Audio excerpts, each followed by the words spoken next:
it's me, I'm back. I was asked, again, I'm sensing a theme here, I seem to be getting asked to do tutorials right, left and centre, but I don't mind. So yeah, I posted these last night on some of my journal groups and people have been asking me, can I show you how to make them? So here I am. These are, I made them for the cover of my newest journal commission.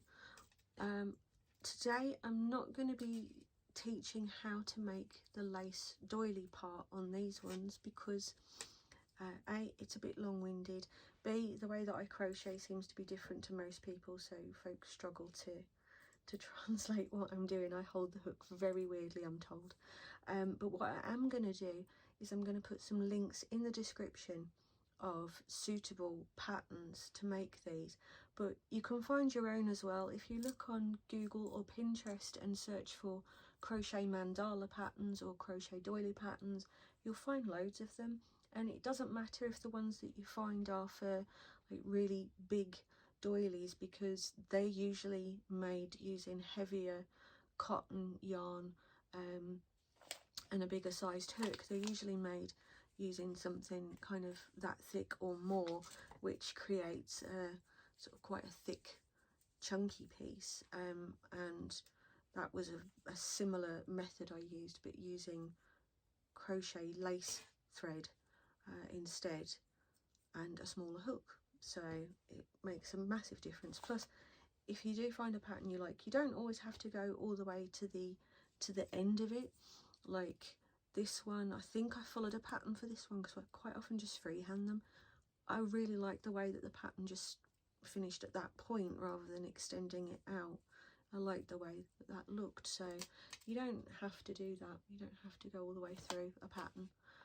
So yeah, so that's the thicker cotton, but what I use is the crochet thread cotton, which is much finer. I think it's actually called lace cotton.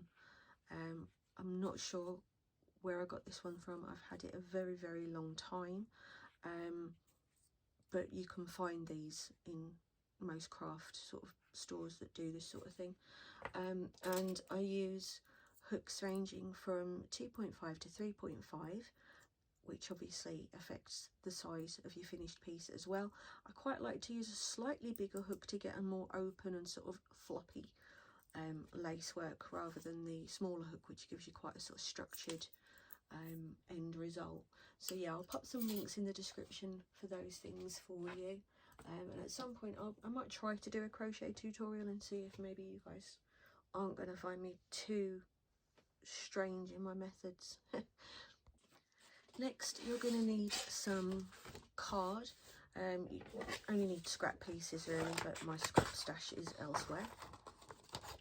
You don't need to make a big circle, and I'm absolutely rubbish at cutting circles, I will tell you that now. So if you are like me and absolute rubbish at it, don't worry, you're not alone. It needs to be smaller than the back of the actual piece, because you don't want to see it through, but you want that extra for securing it onto your doily, because trying to fix the doily to the strands can be tricky.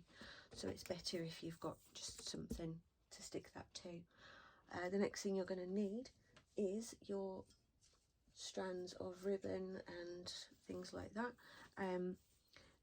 The key with this is to not use too many strands and try not to use really thick strands unless you're making bigger end pieces, which then it's fine. I like to put just a little accent one in there as well. You can use twine, like jute. You can use anything you want really. Like these ones, I've got the kind of rope yarn in there, and these pearl bead strings that I got from one of the craft shops. Can't remember which one, sorry, I've had them a very long time, but if you search just like craft pearl string or similar, you should be able to find something. Now, as for length, again, it does vary on how full you want your end rosette to be. I like to keep them within a sort of a smaller size, but what you need to do is measure. If you measure one piece that wraps around your 4 fingers, sort of 3 or 4 times is usually plenty, then that's the length that you're going to need. So you can cut the rest measuring it via that piece. There's no set measurement for this. You're also going to need some twine or ribbon to tie off the centre of them. Again, it doesn't need to be massively long, just enough that you can get a good grip on it. And I think this is probably better to use than ribbon, because it like holds its tension a little bit better when you come to tie the knot, which can be fiddly, as you're going to see in a minute. If you wanted to, you can also just take a rubber band or a piece of cotton or something and just tie off the end pieces. It doesn't need to be tidy or anything like that, but it just helps to stop them from coming undone when you're trying to wrap them and just kind of flapping all over the place, which seems to happen to me a lot. Okay, so now, so you've got your ends tied, you've got your pieces together. You want to hold the piece, that end piece, kind of here, maybe between.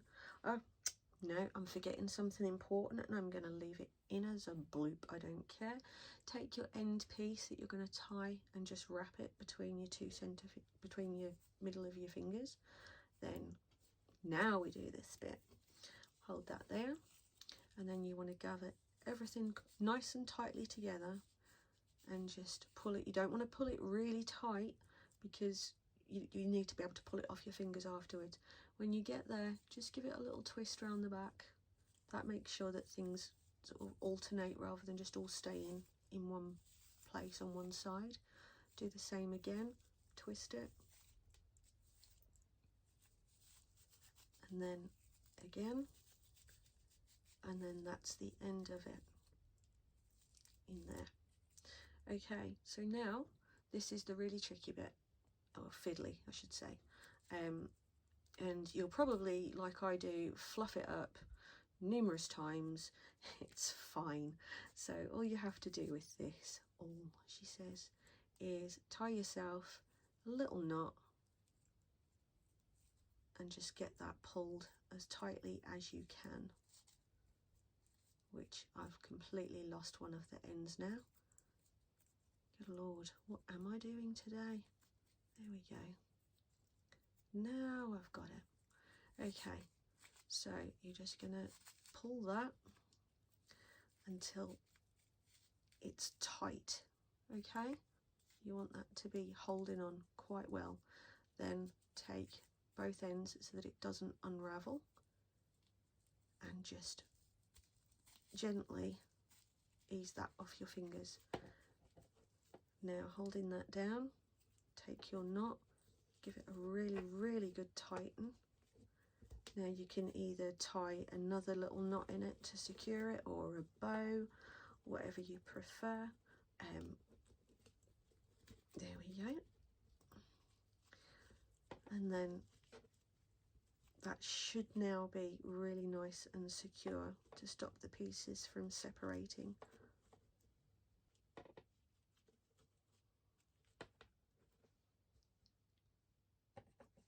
Okay, I'll just give that a little snip. Now, if you've got tail pieces, you can leave them if you want to, or you can just trim them off. If you're using ribbon, just remember to seal the edges to stop them fraying. I haven't done this just for the demonstration, but so now you're going to start to just pull these out from each other however you like the look of them. But you see, this is why we did the twist at the back, because otherwise it's easy to see with an accent ribbon if it would all end up on one side, so it would just look brown on one side and completely not on the other side. So the twisting is important. So now you're just going to keep teasing these apart until you like what you're left with. There, that's looking kind of cute. Okay, so yeah, you should now have something that looks like that, but in your chosen configurations. So now that's all together and looking nice, you're going to take your piece of card and glue it on the back. I find hot glue works really well for this kind of thing because it really does get in amongst the fibres and helps to secure it. So just take your hot glue and just bang a decent amount of that on there.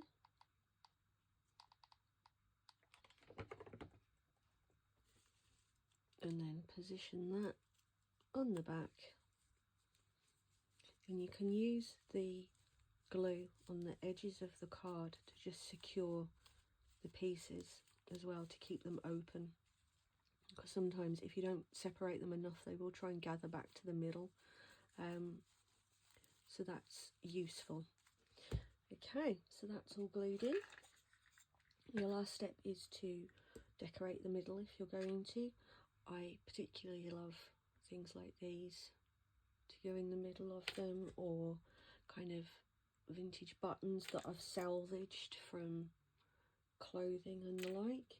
You can just use regular buttons or gems or anything you want. For this one I'm going to use just a wooden button, and what I tend to do with these, as you've probably seen me do before, is I like to thread cotton through the button so that it looks like it's sewn on without the hassle of trying to sew through all of that. So I just give that again just a decent pop of hot glue and pop it in the middle, and then that's done. Oh, I'm just dropping things now, don't mind me. The other options are I make little resin pieces and then just paint them, and I think they look quite pretty on there as well. Obviously you don't even have to have the lace back to them, but that's how this came about yesterday. Was I'd finished making the lace and I wanted to decorate it, so I just broke out the beads and the ribbons and the lace and decided to see what I could do. So yeah, that's that one all nice and finished. Most of these tutorials that I make are because somebody's seen something in one of my journals and asked how to make it. So do feel free, if there's something that you see and you'd like to know how to do it, ask me, and if I can I'll make a tutorial. I don't mind doing them at all. I'm aiming to put up 2 to 3 a week anyway, so I'd rather it be something that people want to see rather than me just going, oh, I'll do this today. And as always, if you've got any questions, if anything wasn't particularly clear, do let me know. And remember, I'm putting the links to some nice patterns in the description for you when I upload this. And if you want to be notified of new videos that I do for this kind of thing, then obviously go and hit the subscribe button and you'll get shouted at when I put anything else up. So I hope you found that easy to follow. Bye.